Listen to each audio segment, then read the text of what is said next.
दुनिया प्रश्नों और उनके उत्तरों से चलती है। कभी मनुष्य प्रश्न करता है तो कभी समय। कभी प्रश्न छोटे होते हैं और कभी इतने बड़े कि उनका उत्तर पूरे युगों का ज्ञान समेटे होता है। और ऐसे ही एक प्रश्न के उत्तर में जन्म लिया इस दुनिया के सबसे बड़े ग्रंथों में से एक, रामायण ने। इस कहानी की शुरुआत होती है एक ऐसे स्थल से जहां प्रकृति अपने सब रंगों के साथ विराजमान थी।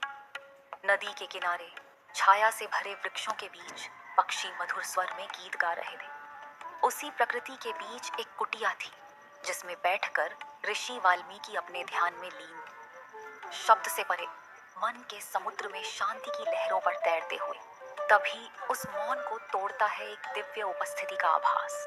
आसमान से जैसे प्रकाश की एक रेखा उतर रही हो और उस रोशनी के बीच प्रकट हुए महाहर्षि नारद।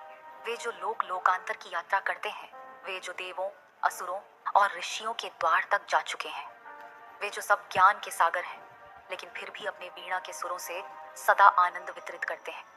वाल्मीकि ने नारद का स्वागत किया और जब दोनों महापुरुष एक दूसरे के सामने बैठे तो प्रश्न जन्मा।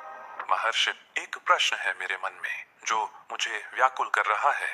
क्या इस पृथ्वी पर कोई ऐसा मनुष्य है जो निर्दोष हो, जो सत्य और धर्म का पालन करता हो, जो दयालु हो, बलवान हो, सभी गुणों से युक्त हो, जो अपने जीवन के हर कदम पर मर्यादा का पालन करे?